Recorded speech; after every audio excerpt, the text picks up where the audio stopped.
मेरे साथियों, आज हम लोग जो हैं आज सेट नंबर 10 पढ़ेंगे। इससे पहले अगर सेट आप नहीं पढ़े हैं तो प्ले लिस्ट में जाइए, वहाँ से जो है आपको रुक्मिणी किरण सारे का सेट आपको उपलब्ध है और वहाँ से निकाल कर आप पढ़ लीजिए। तो आज हम लोग जो है पार्ट 2 से चलेंगे, सेट नंबर 10 पार्ट 2 से। अगर चैनल पर पहली बार है तो मेरे साथियों लाइक कर दीजिएगा, लाइक करना नहीं भूलिएगा।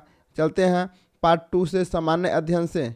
पार्ट 2 सामान्य अध्ययन का पहला क्वेश्चन कहता है कि निम्न में से किस देश का क्षेत्रफल भारत के क्षेत्रफल से कम है?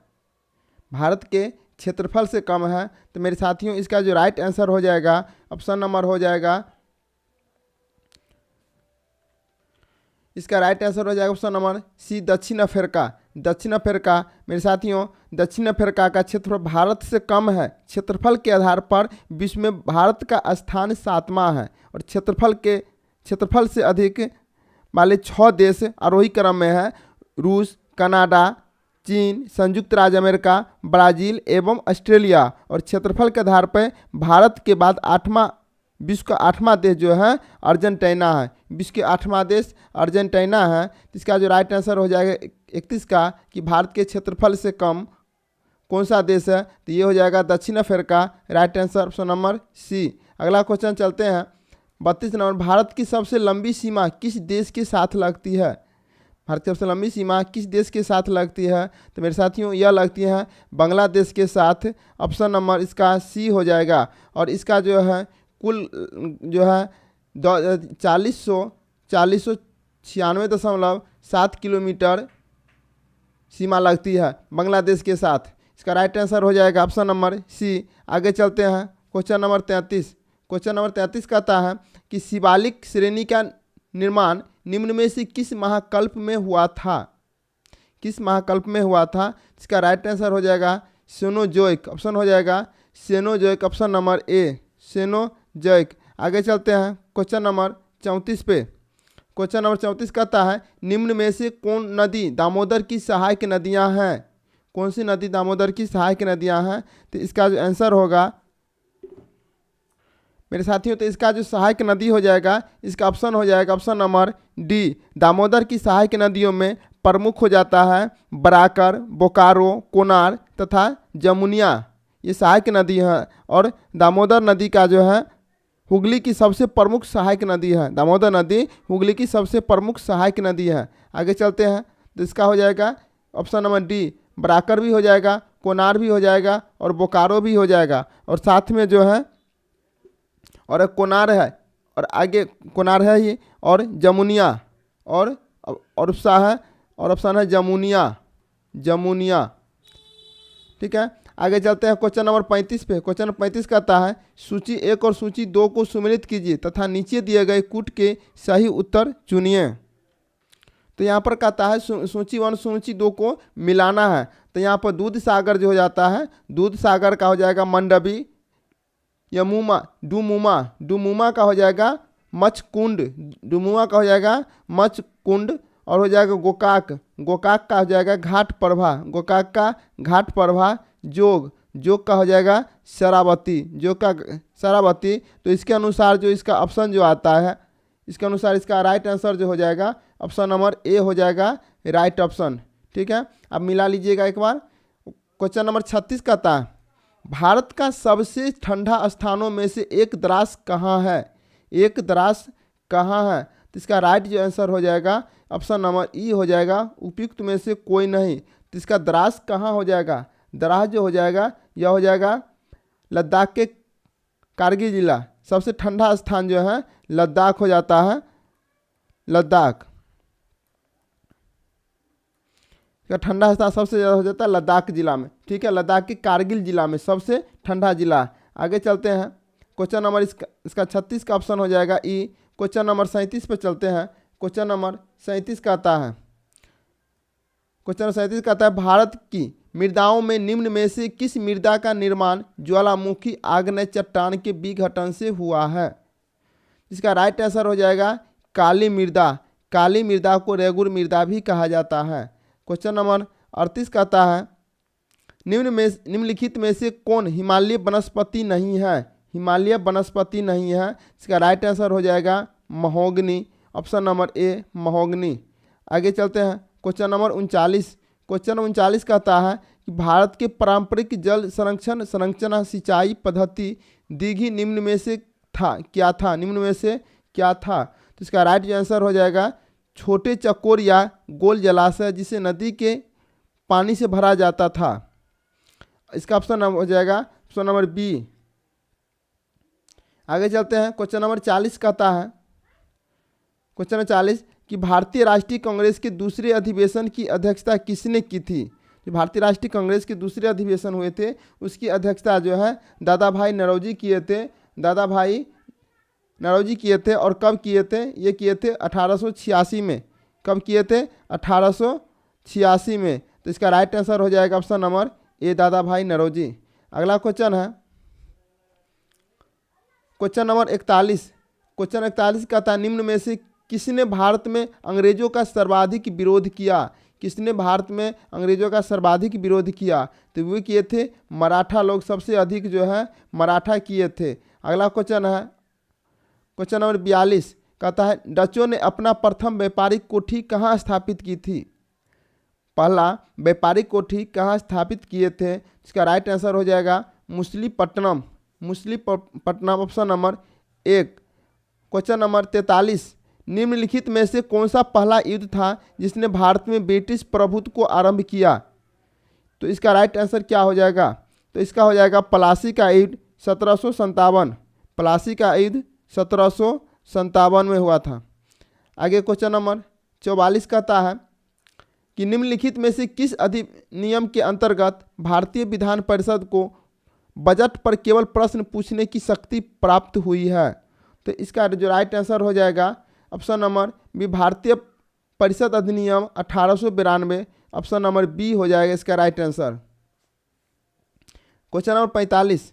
क्वेश्चन नंबर 45 कहता है कि निम्नलिखित में से कौन अगस्त 1946 में गठित प्रथम अंतरिम राष्ट्रीय सरकार के सदस्य नहीं थे। तो इसका राइट आंसर क्या हो जाएगा, इसका राइट आंसर हो जाएगा doctor S Radhakrishnan. Option number C doctor S Radhakrishnan. Question number 46 पे चलते हैं। क्वेश्चन नंबर 46 कहता है कि भारतीय संविधान सभा के तहत स्थापित समितियों में प्रक्रिया नियमन समिति के अध्यक्ष निम्नांकित में से कौन थे। तो इसका राइट आंसर क्या हो जाएगा, ये हो जाएगा doctor Rajendra Prasad. Doctor Rajendra Prasad option number C. आगे चलते हैं क्वेश्चन नंबर 47। क्वेश्चन नंबर 47 कहता है कि बिहार उड़ीसा संयुक्त प्रांत भारत के पहले गवर्नर निम्न में से कौन बने थे। जब उड़ीसा और बिहार उड़ीसा एक जगह थे तो भारत प्रांत के पहले गवर्नर निम्न में से कौन बने थे। तो इसका राइट जो आंसर हो जाएगा वो हो जाएगा Satyendra Prasanna Sinha. Option number C Satyendra Prasad Sinha. Question number 48 कहता है क्वेश्चन नंबर 48 कहता है कि राज्यपाल प्रत्येक वित्तीय वर्ष के संबंध में राज्य के विधानमंडल के सदन या सदनों के समक्ष वार्षिक वित्तीय विवरण प्रस्तुत करवाएगा। इस बात का उल्लेख भारतीय संविधान के किस अनुच्छेद में उल्लेखित है। इसका राइट आंसर क्या होगा, इसका राइट आंसर हो जाएगा अनुच्छेद 202। ऑप्शन नंबर सी अनुच्छेद 202। आगे चलते हैं क्वेश्चन नंबर 49 पे। क्वेश्चन 49 कहता है नागालैंड राज्य के संबंध में विशेष उपबंध का उल्लेख भारतीय संविधान के किस अनुच्छेद में है। भारतीय संविधान के किस अनुच्छेद में है, यह है अनुच्छेद 371 का है option number B. Question number 50 पे चलते हैं। क्वेश्चन नंबर 50 कहता है कि 1 अप्रैल 2002 से 31 मार्च 2007 तक का काल किस पंचवर्षीय योजना का काल था। किस पंचवर्षीय योजना का काल था 1 अप्रैल 2002 से 31 मार्च 2007 तक। तो इसका राइट आंसर हो जाएगा 10वीं पंचवर्षीय योजना था। 10 वर्षीय पंचवर्षीय योजना 1 अप्रैल 2002 से 31 मार्च 2007 तक था। क्वेश्चन नंबर 51 चलते हैं। क्वेश्चन नंबर 51 कहता है किरण 90 मीटर लंबे पुल में तैरती है, एक छोर से दूसरे छोर तक और फिर वहां से वापस उसी सीधे पथ पर तैरकर 1 मिनट में 180 मीटर की दूरी तय करता है। किरण की औसत चाल ज्ञात करें। तो इसका औसत चाल ज्ञात करना है। इसका राइट आंसर हो जाएगा option number B 3 metre second -1। Question number 52 पे चलते हैं। थोड़ा मैथ का क्वेश्चन आंसर हम बता देते हैं। क्वेश्चन नंबर 52 कहता है कि सूर्य रम्या की तुलना में 3 गुना तेजी से काम करता है और किसी काम को पूरा करने में रम्या द्वारा लिए जाने वाले दिनों की तुलना में 40 दिन कम लेता है। यदि वे मिलकर काम करते तो कितने दिनों में पूरा काम समाप्त हो जाएगा? अगर दोनों मिलकर काम करते तो वह 15 दिन में समाप्त हो जाता। ऑप्शन नंबर ए हो जाएगा 15 दिन। क्वेश्चन नंबर 53, 8,000 की राशि पर 10% वार्षिक चक्रवृद्धि ब्याज की दर से 1.1/2 वर्ष का ब्याज ज्ञात कीजिए। यदि ब्याज गणना अर्धवार्षिक चक्रवृद्धि आधार पर जाती है तो इसका राइट जो आंसर हो जाएगा वो हो जाएगा option number C 1261। Option number C. Question number 54 पे चलते हैं। क्वेश्चन नंबर 54 कहता है एक वस्तु 800 की कीमत में खरीदी गई जिस पर 10% की छूट दी जाती है तो 12.5% का लाभ कमाया जा सकता है। वस्तु का अंकित मूल्य क्या होगा? वस्तु का अंकित मूल्य क्या होगा? तो इसका राइट आंसर हो जाएगा 1000। ऑप्शन नंबर ए राइट आंसर। 55 नंबर कहता है कि फलों की एक टोकरी में 52% लीची है और 48% कीवी है। यदि वे संख्या में 50 है तो लीची और कीवी का अनुपात क्या होगा? लीची और कीवी का अनुपात यहाँ पर ज्ञात करना है। तो यहाँ पर इसका राइट आंसर हो जाएगा 13:12। Option number B 13:12। Question number 56, विपुल सेवल की तुलना में 16 साल छोटा है। अब वे 12 साल बाद सेवल की आयु विपुल की आयु से 1.5 गुना होगी। अब सेवल की 1.5 साल का था। अब सेवल जो है कितने साल का था? तो इसका जो राइट आंसर हो जाएगा ये हो जाएगा 36 साल का। ऑप्शन नंबर सी 36 साल। आगे चलते हैं। क्वेश्चन नंबर 57 कहता नीचे दिए गए आकृति में कितने त्रिभुज हैं? कितने त्रिभुज में साथ ही गिन के बताइएगा कितने त्रिभुज हैं। इसमें गिनते हैं, मेरे साथ में बताइएगा। इसका right number option number C होता है 18 त्रिभुज है। इसमें आप गिनिएगा मिल जाएगा 18 त्रिभुज। आगे चलते हैं क्वेश्चन नंबर 58 पे। क्वेश्चन नंबर 58 कहता है उस विकल्प का चयन करें जो तीसरे पद से उसी प्रकार से संबंधित है जिस प्रकार दूसरा पद पहले पद से संबंधित है। तो इसका जो राइट आंसर हो जाएगा ये हो जाएगा MGK। जैसे में कि BFH तो यहाँ पर HBH वैसे उठाकर दूसरे पद कर दिया है। का राइट आंसर हो जाएगा MGK। Option number B. Question number 59 पे चलते हैं। क्वेश्चन नंबर 59 कहता है सेरीकल्चर शब्द निम्नलिखित में से किससे संबंधित है? तो सेरीकल्चर किससे संबंधित है? तो ये हो जाएगा रेशम कीट। ऑप्शन नंबर बी रेशम कीट। आगे चलते हैं क्वेश्चन नंबर 60 पे। क्वेश्चन नंबर 60 कहता है ज्वारीय वन को अन्य क्या नाम कहते हैं? क्या नाम कहते हैं ज्वारीय वन को अन्य नाम क्या कहते हैं? तो ये हो जाएगा मैंग्रोव वन। Option number B. आगे चलते हैं क्वेश्चन नंबर 61, निम्न में से कौन सा वस्तु से बड़ा आभासी प्रतिबिंब निर्मित कर सकता है? तो इसका राइट आंसर क्या होगा? तो इसका राइट आंसर हो जाएगा ऑप्शन नंबर ए अवतल दर्पण। क्वेश्चन नंबर 62, केंद्रक और कोशिका झिल्ली के बीच भरे हुए जेली जैसे पदार्थ को क्या कहा जाता है? जेली जैसे पदार्थ को क्या कहा जाता है? इसका राइट आंसर हो जाएगा cytoplasm. Option number C cytoplasm. आगे चलते हैं क्वेश्चन नंबर 63। क्वेश्चन 63 कहता है क्लोरोफॉर्म का अणुसूत्र क्या है? क्लोरोफॉर्म का अणुसूत्र क्या है? इसका राइट आंसर हो जाएगा ऑप्शन नंबर ई। तो यहाँ पर कहता है क्लोरोफॉर्म का अणुसूत्र क्या है? तो इसका जो क्वेश्चन हो जाएगा आंसर जो हो जाएगा CHCl3। ठीक है, इसका राइट आंसर हो जाएगा अणु जो हो जाएगा अणुसूत्र CHCl3। ठीक है, अब चलते हैं क्वेश्चन नंबर 64 पे। एक पदार्थ X लाल लिटमस के रंग को नीला कर देता है और यह मिथाइल ऑरेंज को बदलकर क्या कर देगा? मतलब क्या कर देगा? इसका राइट आंसर हो जाएगा पीला कर देगा। ठीक है, ऑप्शन नंबर सी। आगे है क्वेश्चन नंबर 65।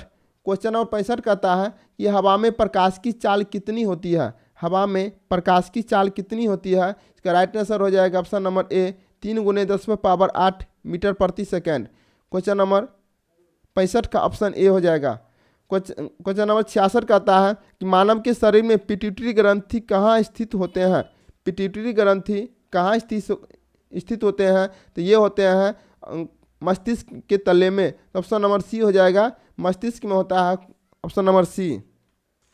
अगला क्वेश्चन है क्वेश्चन नंबर 67। जून 2023 को भुवनेश्वर के कलिंगा स्टेडियम में भारतीय फुटबॉल टीम ने किस देश को हराकर inter continental football cup tournament जीता। इसका राइट आंसर होगा option number 1 Lebanon. Option number 1 Lebanon होगा। अगला क्वेश्चन है डैश को चंद्रयान 3 की सफल लॉन्डिंग के साथ भारत चंद्रमा पर सॉफ्ट लैंडिंग कराने वाला चौथा देश बन गया। कब बना मेरे साथियों बताइएगा। इसका राइट आंसर हो जाएगा 23 अगस्त 2023 ईस्वी को। 23 अगस्त 2023 ईस्वी को बहुत अच्छा दिन था, 23 अगस्त 2023। ऑप्शन नंबर सी हो जाएगा। Question number 69। भारत सरकार ने किस वर्ष तक देश से कालाजार को खत्म करने का लक्ष्य निर्धारित किया है। किस वर्ष तक, तो इसका राइट आंसर हो जाएगा ऑप्शन नंबर सी 2023 तक। कालाजार जो है एक बीमारी है, उसको जड़ से खत्म करने का लक्ष्य जो है 2023 तक लिया गया है। आगे चलते हैं क्वेश्चन नंबर 70। क्वेश्चन नंबर 70 कहता है कि शतरंज विश्व कप 2023 का खिताब किसने जीता। तो 2023 का खिताब जो है किसने जीता था, तो ये जीते थे Magnus Carlsen. Option number A Magnus Carlsen. अब चलते हैं पार्ट 3 सामाजिक विज्ञान। मेरे साथियों 40 अंक में कुल मार्क्स कितना आया। अगर आपको अच्छा लगे तो लाइक कर दीजिएगा, सब्सक्राइब कर दीजिएगा और अपने दोस्तों को भी शेयर कर दीजिएगा। अब चलते हैं पार्ट 3 और बताइएगा कि 40 अंक में कुल कितना मार्क्स आया। पार्ट 3 है सामाजिक विज्ञान। सामाजिक विज्ञान में क्वेश्चन नंबर 71 कहता है कि आदि ग्रंथ किस समुदाय का धार्मिक ग्रंथ था। आदि ग्रंथ किस समुदाय का धार्मिक ग्रंथ था। मेरे साथियों आदि ग्रंथ जो है सिख धर्म समुदाय का ग्रंथ था। इसका ऑप्शन हो जाएगा option number C right answer Sikh धर्म। आगे हैं डैश मध्य प्रदेश में भगवान बुद्ध के सम्मान में सम्राट अशोक द्वारा बनवाया गया बौद्ध स्मारक है। तो इसका राइट आंसर हो जाएगा, ये हो जाएगा धामक स्तूप। ऑप्शन नंबर बी धामक स्तूप। सांची स्तूप मध्य प्रदेश में भगवान बुद्ध के सम्मान में सम्राट अशोक के द्वारा बनवाया गया बौद्ध स्मारक है। ठीक है। आगे है भोपाल से 46 किलोमीटर दूर पर स्थित सांची रायसेन जिले में स्थित एक छोटा सा गांव है। सम्राट अशोक ने 3री सदी ईसा पूर्व में इसे बौद्ध अध्ययन और शिक्षा केंद्र के तौर पर बनवाया था। बाद में इसी सांची स्तूप को सम्राट अग्निमित्र शुंग ने जीर्णोद्धार करके बड़ा और विशाल बना दिया था। मेरे साथियों तो इसका राइट आंसर हो जाएगा, ये हो जाएगा सांची स्तूप। ऑप्शन नंबर बी सांची स्तूप हो जाएगा इसका राइट आंसर। आगे चलते हैं क्वेश्चन नंबर 73। क्वेश्चन नंबर 73 कहता है कि नालंदा विश्वविद्यालय को विश्व के महान प्राचीन विश्वविद्यालय में से एक तथा महत्वपूर्ण बौद्ध शैक्षणिक उत्कृष्टता केंद्र माना जाता है। इसकी स्थापना किस भारतीय शासक ने की थी। किस भारतीय शासक ने की थी, ये किए थे नालंदा प्राचीन विश्वविद्यालय के कुमारगुप्त ने किए थे। ऑप्शन नंबर ए। और कब किए थे, और यह नालंदा विश्वविद्यालय की स्थापना जो है वेंग सांग के अनुसार कुमारगुप्त ने 436 ईस्वी में किए थे। कब किए थे, 436 ईस्वी में। याद रखिएगा कि नालंदा विश्वविद्यालय की स्थापना 436 ईस्वी में कुमारगुप्त के द्वारा किया गया था। आगे चलते हैं क्वेश्चन नंबर 74 पे। क्वेश्चन 74 कहता है ये 1861 में भारतीय पुरातत्व सर्वेक्षण की स्थापना डैश के द्वारा की गई थी। इसका राइट आंसर क्या हो जाएगा, इसका राइट आंसर हो जाएगा ऑप्शन नंबर 1 हो जाएगा अलेक्जेंडर कनिंघम। इसका राइट आंसर हो जाएगा। क्वेश्चन नंबर 75 कहता है कि 326 ईसा पूर्व में भारत पर आक्रमण करने के लिए सिकंदर ने सबसे पहले निम्न में से किस नदी को पार किया था। सिकंदर ने किस नदी को पार किया था, ये किया था सिंधु नदी को। ऑप्शन नंबर बी सिंधु नदी को पार किया था। आगे चलते हैं क्वेश्चन नंबर 76 पे। जिस सहायक संधि के आधार पर ब्रिटिश अपनी पूरी शक्ति का प्रयोग करके बाह्य एवं आंतरिक खतरों में भारतीय रियासतों की सुरक्षा के लिए जिम्मेवार थे, वह किसके द्वारा प्रतिपादित की गई थी। किसके द्वारा प्रतिपादित की थी, वो था lord Wellesley, option number C right option lord Wellesley. Question number 77 कहता है कि फॉरवर्ड ब्लॉक पार्टी के संस्थापक कौन थे। फॉरवर्ड ब्लॉक पार्टी के संस्थापक कौन थे? ये थे सुभाष चंद्र बोस, ऑप्शन नंबर सी हो जाएगा। और ये फॉरवर्ड ब्लॉक की पार्टी की स्थापना जो कब किए थे? ये किए थे 1939 ईस्वी में। 1939 ईस्वी में इसकी स्थापना किए थे, फॉरवर्ड ब्लॉक की स्थापना। ठीक है, क्वेश्चन नंबर 78 पे चलते हैं। क्वेश्चन नंबर 78 कहता है कि वह प्रथम भारतीय कौन थे जो ब्रिटिश हाउस ऑफ कॉमन्स के सदस्य के लिए चुनाव लड़े थे?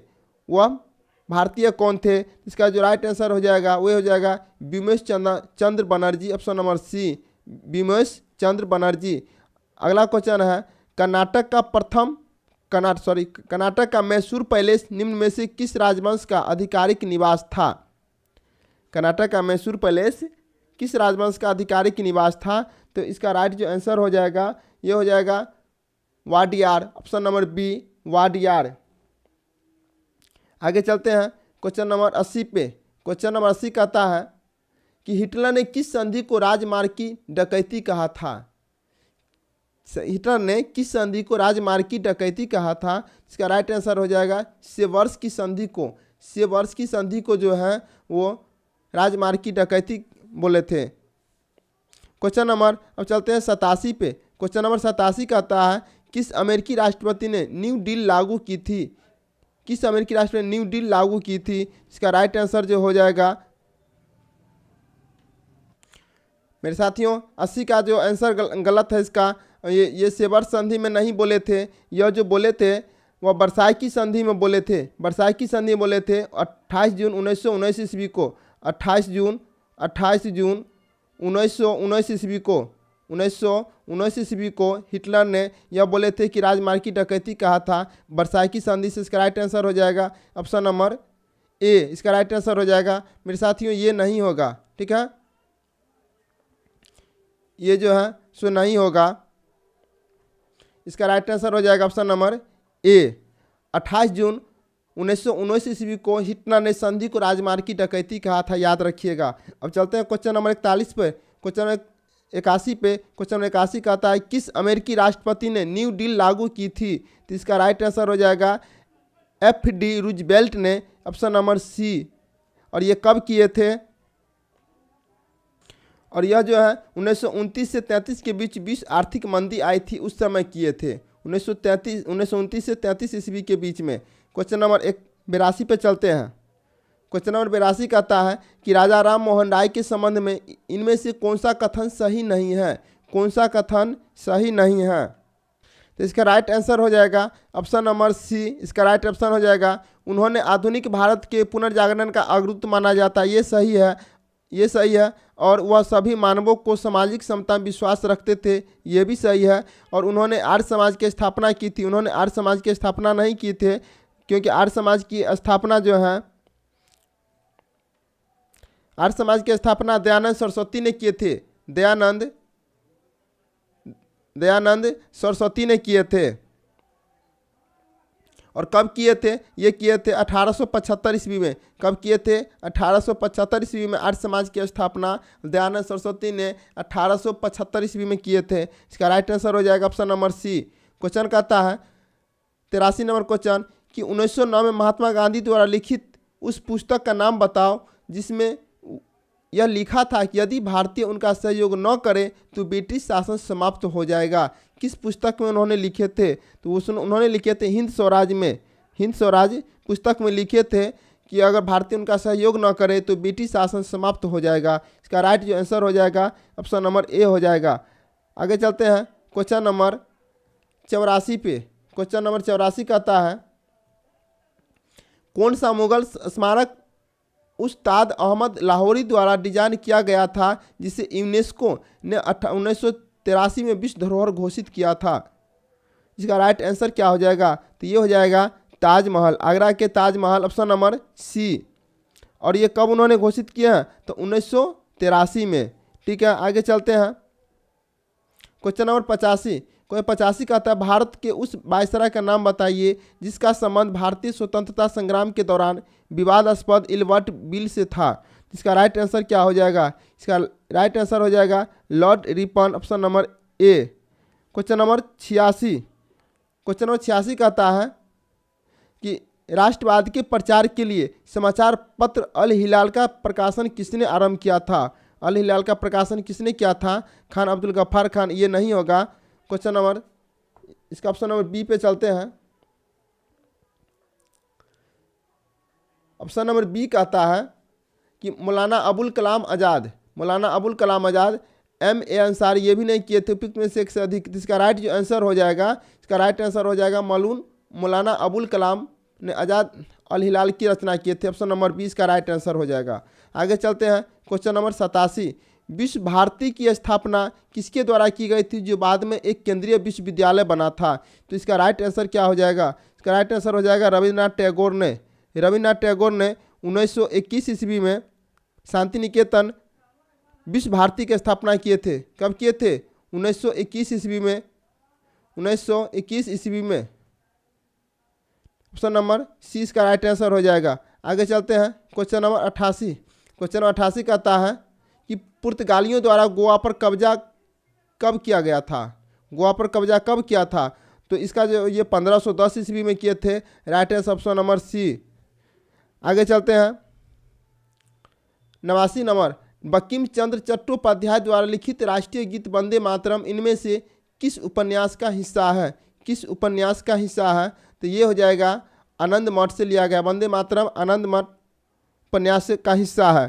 क्वेश्चन नंबर 90 कहता है कि भारत छोड़ो आंदोलन के दौरान अरुणा आसफ अली ने डैश में राष्ट्रीय कांग्रेस का झंडा फहराया था? राष्ट्रीय कांग्रेस का झंडा फहराया था। यह है नई दिल्ली, नहीं होगा। कोलकाता नहीं होगा। गोवा नहीं होगा। इसका राइट आंसर हो जाएगा ऑप्शन नंबर ई। तो इसका राइट आंसर क्या होगा? तो यहाँ पर है अरुणा आसफ अली ने यह झंडा जो फहराया था, कहाँ फहराया था? ये झंडा फहराया था ये बम्बई में। कहाँ फहराए थे? बम्बई में, जो कि अब मुंबई के नाम से जाने जाते हैं। और कब फहराए थे? 8 अगस्त 1942 भारत छोड़ो आंदोलन प्रस्ताव पास किया गया था। उस समय वह फहराया था। ठीक है, आगे चलते हैं। क्वेश्चन नंबर 91, क्वेश्चन नंबर 91 कहता है निम्नलिखित में से कौन सा भारतीय वन्य जीव अभ्यारण्य एशियाई शेरों का आवास है? एशियाई शेरों का आवास है। यह हो जाएगा गिर, गुजरात में। ऑप्शन नंबर ए, गिर कहाँ है? गुजरात में। और गिर वन संरक्षित की स्थापना की गई थी 1913 ईस्वी में। इसकी स्थापना कब की गई थी? 1913 में, एशियाई बब्बर शेरों की संरक्षण प्रदान करने के लिए। आगे चलते हैं। क्वेश्चन नंबर 92, क्वेश्चन नंबर 92 कहता है इनमें से कौन सा भूमध्य सागर में स्थित सबसे बड़ा द्वीप है? भूमध्य सागर में स्थित सबसे बड़ा द्वीप है। इसका राइट आंसर हो जाएगा Sicily. Option number C, Sicily. आगे चलते हैं। Question number 93, Gulf Stream dash खाड़ी से निकलती है? गल्फ स्ट्रीम डैश खाड़ी से निकलती है? तो ये निकलती है मैक्सिको से। ऑप्शन नंबर सी, मैक्सिको इसका राइट आंसर हो जाएगा। आगे चलते हैं। क्वेश्चन नंबर 94, 94 कहता है कि निम्नलिखित में से कौन सा बंदरगाह भारत के पूर्वी तट पर स्थित है? कौन सा बंदरगाह भारत के पूर्वी तट पर स्थित है?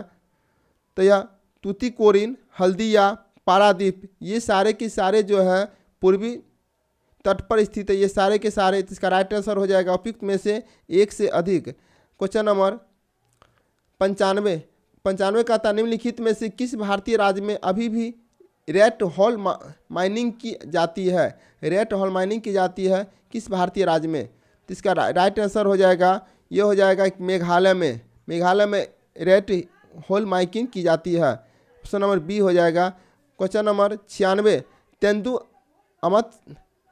अमलतास बेल जैसे सामान्य पेड़ भारत में किस प्रकार के वन में पाए जाते हैं? किस प्रकार वन के में पाए जाते हैं? तो इसका जो राइट आंसर हो जाएगा, ये हो जाएगा शुष्क पर्णपाती वन। Option number C.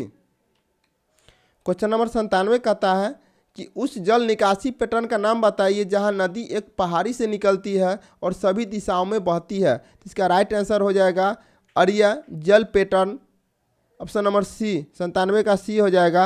अगला क्वेश्चन है 98 नंबर। 98 नंबर कहता है निम्न में से कौन सा हिमालय की दूसरी सबसे ऊंची चोटी है? हिमालय की दूसरी ऊंची केटू गाडविन है। केटू गाडविन है हिमालय की सबसे ऊंची चोटी। और भारत की सबसे ऊंची पर्वत चोटी गाडविन आस्टिकारा काराकोरम मंडल, काराकोरम पर्वत श्रेणी पर स्थित है। तो इसका राइट जो आंसर हो जाएगा ऑप्शन नंबर ए, इसका राइट आंसर हो जाएगा। क्वेश्चन नंबर 99, क्वेश्चन 99 कहता है कि निम्नलिखित में से कौन सा एक पर्यावरणीय चिंता नहीं है, कौन सा एक पर्यावरणीय चिंता नहीं है। इसका जो राइट आंसर हो जाएगा ये हो जाएगा ओजोन परत का बढ़ना। ओजोन परत का बढ़ना ये पर्यावरणीय चिंता नहीं है। प्लास्टिक उपभोग और उपयोग में वृद्धि ये पर्यावरणीय चिंता है। ग्लोबल वार्मिंग पर्यावरणीय चिंता है, लेकिन ये ओजोन परत जो है पर्यावरणीय चिंता नहीं है। इसका राइट आंसर हो जाएगा ऑप्शन नंबर सी, ओजोन परत का बढ़ना। Question number 100, question number 100, Gujarat में स्थित प्रसिद्ध पेट्रोलियम साइट का क्या नाम है। पेट्रोलियम साइट का क्या नाम है जो गुजरात में स्थित है, वो है अकलेश्वर। अकलेश्वर जो है ये पेट्रोलियम साइट का प्रसिद्ध नाम है। क्वेश्चन नंबर बी, क्वेश्चन 100 का ऑप्शन नंबर बी हो जाएगा। क्वेश्चन नंबर 101, क्वेश्चन 101 कहता है कि काली मिट्टी के बारे में इनमें से कौन सा कथन सही है। काली मिट्टी का सबसे कौन सा कथन सही है। यह मिट्टी सभी प्रकार के सबसे कम उपजाऊ होते हैं, ये सही नहीं होगा। ये सी कहता है यह उत्तर भागीय गंगा के मैदान में अधिकांश भाग में पाए जाते हैं, तो उत्तर भारत में नहीं पाए जाते हैं सबसे ज़्यादा। यह दक्षिण पठार के अधिकांश हिस्से पाए जाते हैं, ये सही है। इसका राइट आंसर हो जाएगा ऑप्शन नंबर बी। अगला क्वेश्चन 102, राष्ट्रीय राजमार्ग विकास परियोजना के अंतर्गत ईस्ट वेस्ट कॉरिडोर कहाँ स्थित है। ईस्ट वेस्ट कॉरिडोर कहाँ स्थित है, तो यह स्थित है सिलचर से पोरबंदर तक। ऑप्शन नंबर ए, सिलचर से पोरबंदर तक। अगला क्वेश्चन कहता है क्वेश्चन नंबर 103, क्वेश्चन नंबर 103 कहता है निम्नलिखित में से कौन सी आग्नेय सेल नहीं है। आग्नेय सेल नहीं है, कौन सा नहीं है, तो ये हो जाएगा ग्रेनाइट आग्नेय सेल का उदाहरण है, बेसाल्ट आग्नेय सेल का उदाहरण है। डोलोमाइट जो है आग्नेय सेल का उदाहरण नहीं है, डोलोमाइट, ठीक है। डोलोमाइट का जो है, डोलोमाइट जो है चूना पत्थर तथा डोलोमाइट रूपांतरित होकर संगमरमर में बदल जाता है, ठीक है। तो इसका राइट आंसर हो जाएगा option number B. Question number 104, question number 104 कहता है भारत में वायु प्रदूषण अधिनियम कब लागू हुआ था। वायु प्रदूषण अधिनियम कब लागू हुआ था, तो इसका राइट आंसर हो जाएगा ऑप्शन नंबर ई। 1990 में नहीं हुआ था, 1975 में नहीं हुआ था, ठीक है। 1990 में 1975 में नहीं हुआ था, 2000 ईस्वी में नहीं हुआ था, तो ये कब हुआ था, ये हुआ था 1981 में, 1981 में हुआ था। इसका राइट जो आंसर हो जाएगा ऑप्शन में नहीं है, तो ऑप्शन नंबर इसका राइट आंसर हो जाएगा। आगे चलते हैं क्वेश्चन नंबर 105, क्वेश्चन नंबर 105 कहता है कि कौन सी नहर प्रशांत महासागर को अटलांटिक महासागर से जोड़ती है। कौन सा महासागर प्रशांत महासागर को अटलांटिक महासागर को जोड़ती है, कौन सी नहर को, तो यहाँ पर कोरिंथ नहर, कोरिंथ नहर ये भी नहीं होगा, स्वेज नहर ये भी नहीं होगा, कील हल ये भी नहीं होगा। उपयुक्त में से एक से अधिक, उपयुक्त में से कोई नहीं। इसका राइट आंसर हो जाएगा उपयुक्त में से कोई नहीं, तो पनामा नहर जो है, नहर जो है प्रशांत महासागर को अटलांटिक महासागर जोड़ती है। कौन जोड़ते हैं, तो पनामा नहर। पनामा नहर जो है अटलांटिक महासागर को प्रशांत महासागर से जोड़ते हैं। और जो पनामा नहर का जो निर्माण हुआ था ये हुआ था 14 अगस्त 1914 ईस्वी को। बहुत अच्छा दिन है, 14 अगस्त 1914 ईस्वी को हुई थी। और पनामा नहर 2000 से पनामा नहर शहर का अधिकार हो गया। पनामा नहर पर 2000 से पनामा नहर शहर का अधिकार हो गया है, ठीक है। आगे चलते हैं क्वेश्चन नंबर 106, नीलगिरी पहाड़ियाँ के संबंध में निम्न में से कौन सा कथन सही नहीं है। कौन सा कथन सही नहीं है। इन पहाड़ियों पर बड़े पैमाने पर चाय और कॉफ़ी उगाई जाती है, ये भी सही है। कर्नाटक का एक पहाड़ी क्षेत्र है, ये नहीं है। भारत के पश्चिमी घाटों में स्थित है, ये सही है। इसका राइट आंसर क्या हो जाएगा, कहता है कौन सही नहीं है, तो ये जो ऑप्शन नंबर बी कर्नाटक का एक पहाड़ी क्षेत्र यह सही नहीं है।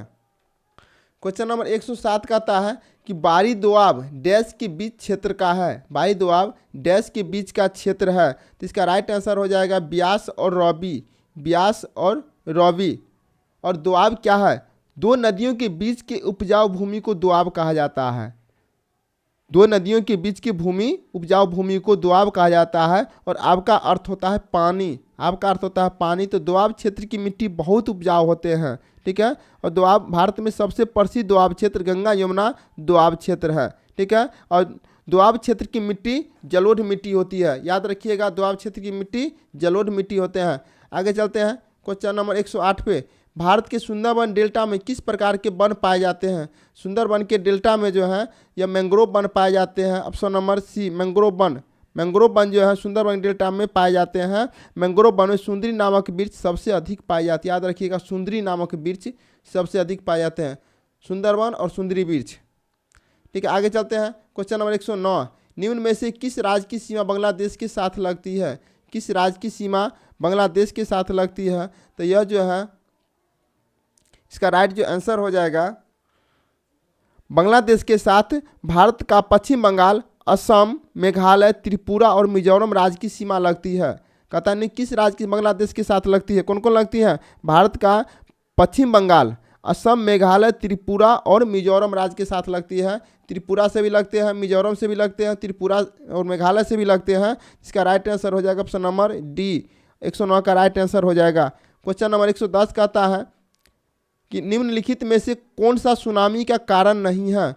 कौन सा सुनामी का कारण नहीं है? भूकंप सुनामी का कारण है, समुद्र के अंदर भूस्खलन सुनामी का कारण है, लेकिन मृदा अपरदन जो है सुनामी का कारण नहीं है। इसका राइट आंसर ऑप्शन नंबर ए हो जाएगा। Question number 111। क्वेश्चन नंबर 111 कहता है कि भारत सरकार की किस योजना के अंतर्गत गरीबी रेखा से नीचे जीवन यापन करने वाले यानी बीपीएल परिवारों की एलपीजी सिलेंडर निर्धारित की गई है, निर्धारित किया जाता है? तो इसका राइट आंसर हो जाएगा राष्ट्रीय स्वास्थ्य मिशन। राष्ट्रीय स्वास्थ्य मिशन करते हैं। तो इसका पहला आंसर जो आंसर हो जाएगा ऑप्शन नंबर बी हो जाएगा, सॉरी हाँ ऑप्शन नंबर बी हो जाएगा, उज्ज्वला। ये उज्ज्वला करते हैं, ऑप्शन नंबर बी हो जाएगा। राष्ट्रीय स्वास्थ्य मिशन नहीं है, क्योंकि एलपीजी गैस सिलेंडर को जो है उज्ज्वल भविष्य योजना जानते होंगे। ऑप्शन नंबर बी हो जाएगा राइट आंसर। आगे चलते हैं क्वेश्चन नंबर 112। निम्नलिखित में से उस उद्योग का चयन करें जिसमें माल का उत्पादन घर में होता है, घर में होता है। इसका राइट आंसर हो जाएगा कुटीर उद्योग। उस उद्योग का चयन जिसमें माल का उत्पादन घर में होता है, तो कुटीर उद्योग जो है माल का उत्पादन घर में ही होता है। Question number 113। NSE national stock exchange of India का मुख्यालय कहाँ स्थित है? का मुख्यालय कहाँ स्थित है? तो ये जो मुंबई में है, दिल्ली में नहीं है, चेन्नई में नहीं, ये है मुंबई में स्थित है। Question number 114। निम्नलिखित में से किस प्रकार की अर्थव्यवस्था में उत्पादन के कारक एकाधिकार में होते हैं? तो इसका राइट आंसर हो जाएगा पूंजीवादी में, ऑप्शन नंबर 1। Question number 115। 115 कहता है भारतीय अर्थव्यवस्था डैश है। भारतीय अर्थव्यवस्था डैश है। तो भारतीय अर्थव्यवस्था जो है मिश्रित अर्थव्यवस्था है, ठीक है। अब चलते हैं क्वेश्चन नंबर 116 पे। क्वेश्चन कहता है कि कौन सी पंचवर्षीय योजना पीसी महालनोबिस मॉडल पर आधारित थी? पीसी महालनोबिस पर आधारित था। कौन सी पंचवर्षीय योजना था? ये दूसरी पंचवर्षीय योजना जो था ये महालनोबिस पर आधारित था। ऑप्शन नंबर सी हो जाएगा। और जो है इस योजना आयोग जो की स्थापना कब हुए थे? ये हुए थे 15 मार्च 1950 ईस्वी को। 15 मार्च 1950 ईस्वी को हुए थे।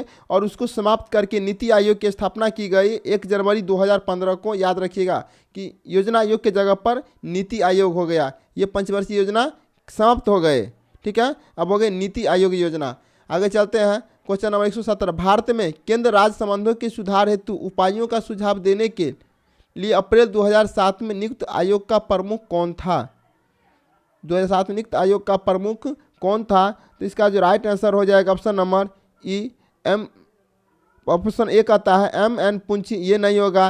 के.एन. राज, ये भी नहीं होगा। आर.एस. लोढ़ा जो आर.एस. लोढ़ा, ये भी नहीं होगा। तो इसका राइट आंसर हो जाएगा ऑप्शन नंबर ई।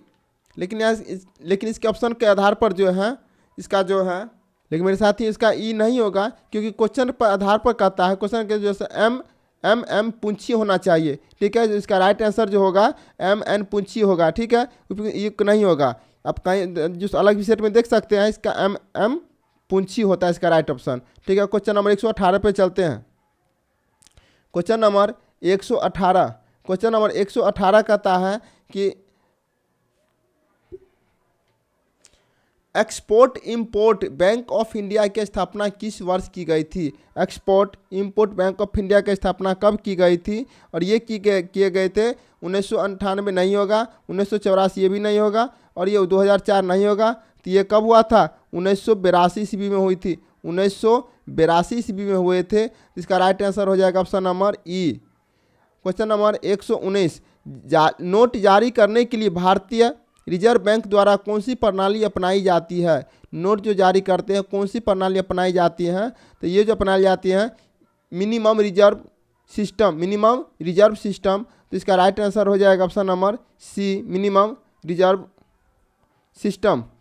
क्वेश्चन नंबर 120, क्वेश्चन नंबर 120 कहता है कि IBRD और IDA डैश के अंग है, किसका अंग है? तो ये हो जाएगा विश्व बैंक का अंग है, विश्व बैंक। ठीक है, तो इसका राइट आंसर हो जाएगा ऑप्शन नंबर ए। क्वेश्चन नंबर 121, भारत में अधिकांश क्रोमाइट भंडार कहाँ पाए जाते हैं? क्रोमाइट भंडार सबसे अधिक कहाँ पाए जाते हैं? इसका राइट आंसर हो जाएगा सबसे अधिक हो जाएगा उड़ीसा में। Question number 122, question number 122, dash को औद्योगिक कृषि भी कहा जाता है, डैश को औद्योगिक कृषि भी कहा जाता है। इसका हो जाएगा गहन कृषि, ऑप्शन नंबर सी, गहन कृषि। अगला क्वेश्चन है, the general of employment interest and money नामक पुस्तक लेखक कौन थे? इसका राइट आंसर हो जाएगा John Maynard Keynes, option number A, John Maynard means Kings.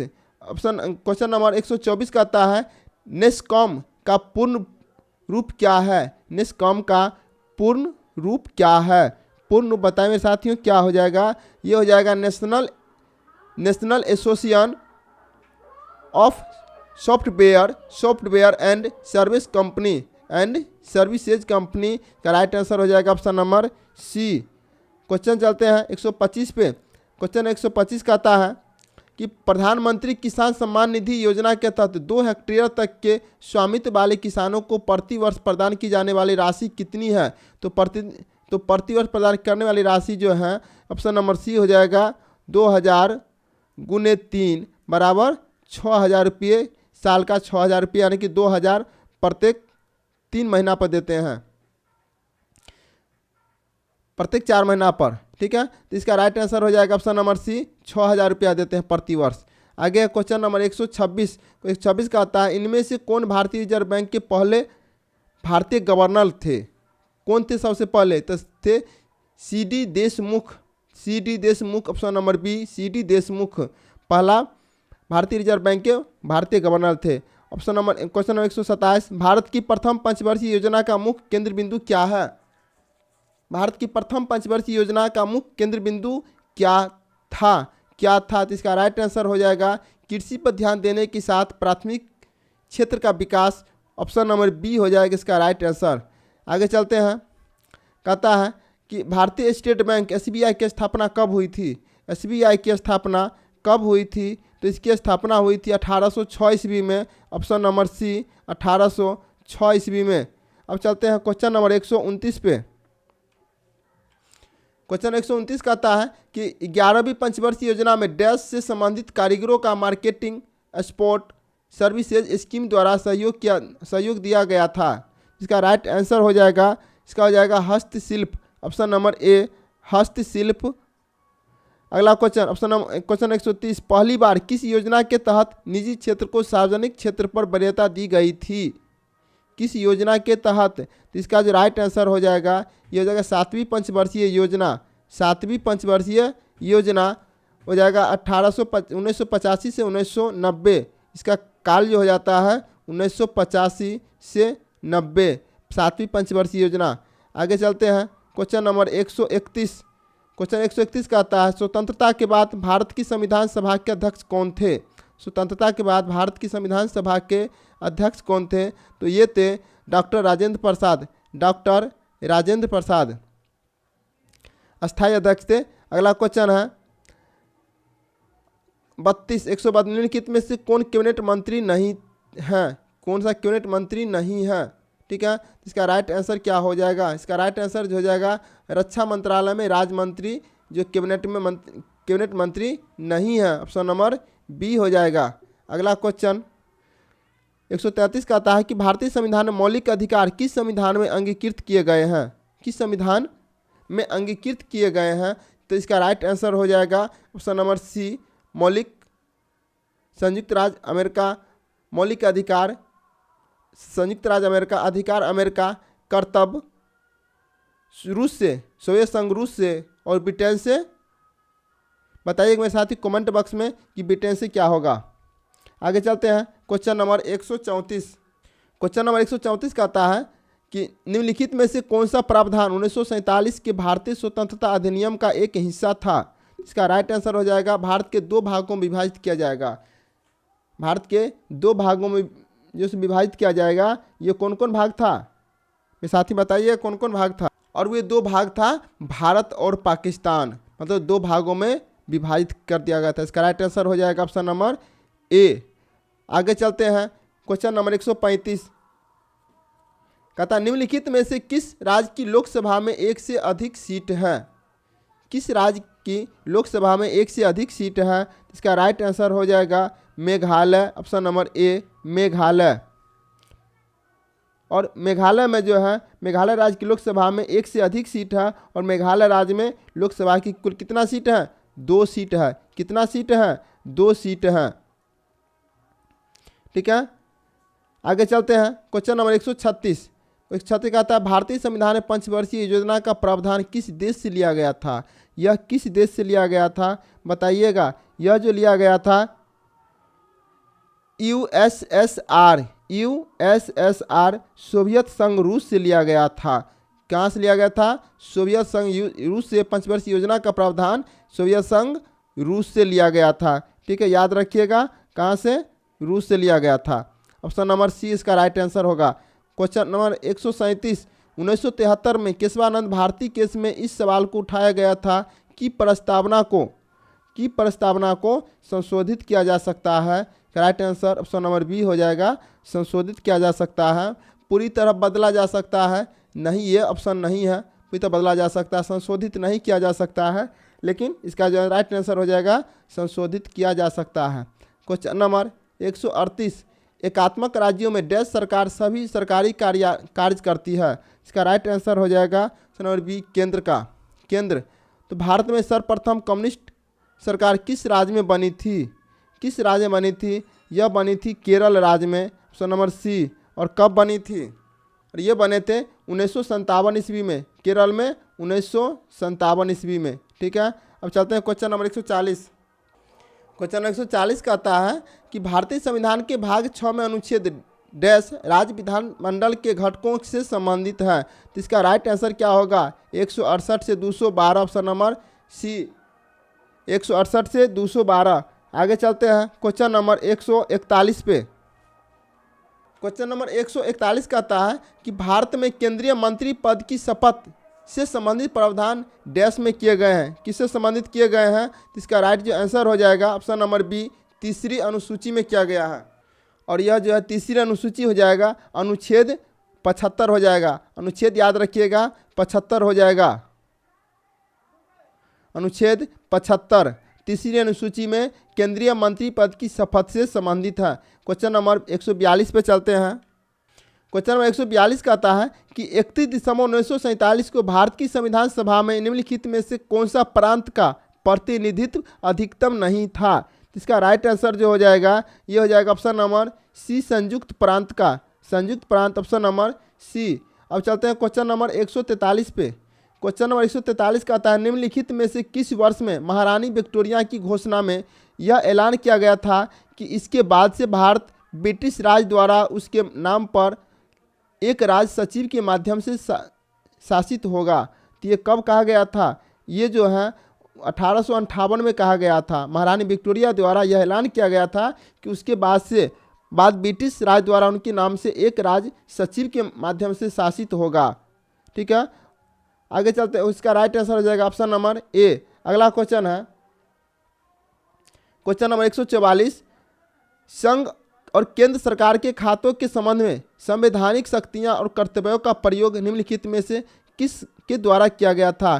किसके द्वारा किया गया था? ये हो जाएगा भारत के नियंत्रक और महालेखा परीक्षक, ऑप्शन नंबर 20 का राइट आंसर हो जाएगा।